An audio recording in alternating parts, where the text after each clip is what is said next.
Hello दोस्तों, मैं हूं आपकी नितिशा शर्मा और आज मैं आपके लिए लेकर आई हूं सीरियल झनक का एक ऐसा तगड़ा अपडेट जिसे सुनकर सच में आपके होश उड़ जाएंगे। झनक और ऋषि का रिश्ता अब एक ऐसे मोड़ पर आ गया है जहां से वापसी बहुत मुश्किल लग रही है। आपको तो पता ही है कि चटर्जी हाउस में आजकल क्या क्लेश चल रहा है। ऋषि के चाचा ने घर में अलग ही बवाल मचा रखा है। अपनी बीवी पायल और मासूम बच्चों को घर पर रोता छोड़कर किसी और के साथ उनका चक्कर चल रहा है। इस पूरी टेंशन के बीच असली ड्रामा तब शुरू होता है जब बेचारी झनक अपने बीमार बाबूजी पाराशर से मिलने सिमुलबुनी जाने की जिद करती है। झनक अपने बाबूजी की तबीयत को लेकर बहुत परेशान है, लेकिन ऋषि को इन सब बातों से कोई फर्क नहीं पड़ता। उसे तो बस अपनी झूठी रेपुटेशन और ऑफिस में अपना रुतबा दिखाने की पड़ी है। वो चाहता था कि झनक एक ट्रॉफी वाइफ की तरह उसके साथ ऑफिस पार्टी में चले, पर जब झनक ने बाबूजी की तबीयत का हवाला देकर जाने से साफ मना किया तो ऋषि का ईगो बहुत बुरी तरह हर्ट हो गया और उसका गुस्सा 7वें आसमान पर पहुंच गया। अगले दिन जब झनक ने बहुत प्यार से अपने शहरी बाबू यानी ऋषि से पूछा कि क्या वो उसे बस स्टैंड तक छोड़ देंगे, तो ऋषि ने बहुत ही रूखे और गंदे तरीके से बात की। उसने सीधे कह दिया कि उसके पास झनक के इन फालतू कामों के लिए बिल्कुल टाइम नहीं है। ऋषि के ये ताने झनक को बहुत चुभे। इतना ही नहीं, बातों बातों में ऋषि ने झनक के कैरेक्टर और उसके डॉक्टर होने पर भी बहुत सुनाया। उसे नीचा दिखाने के लिए ऋषि ने बार बार अपनी पहली पत्नी और झनक की अपनी बहन अदिति का नाम भी बीच में घसीट लिया। ये सब सुनकर झनक ने भी डिसाइड कर लिया कि वो कुछ दिन सिमुलबुनी में ही रहेगी ताकि इस टॉक्सिक माहौल से दूर रह सके। लेकिन दोस्तों, यहाँ ऋषि के दिमाग में एक अलग ही खुराफात चल रही थी। उसे डर लग रहा था कि अगर वो पार्टी में अपनी बीवी के बिना अकेला गया तो उसके ऑफिस वाले उसका मजाक उड़ाएंगे और बेइज्जती होगी। इसी डर के चक्कर में उसने एक ऐसा घटिया प्लान बनाया जिसके बारे में किसी ने नहीं सोचा था।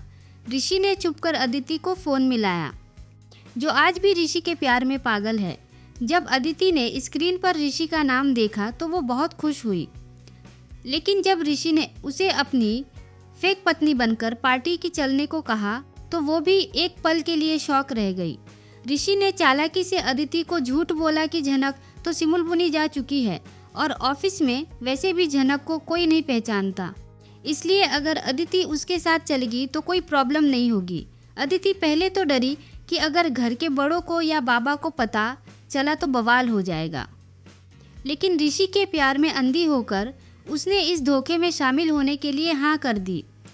शाम को जब पूरा घर पार्टी के लिए रेडी था, तनुश्री और बाकी घर वालों ने झनक को बहुत मनाया कि थोड़े टाइम के लिए ही सही पर पार्टी में चल ले, लेकिन झनक अपनी जिद पर अड़ी रही।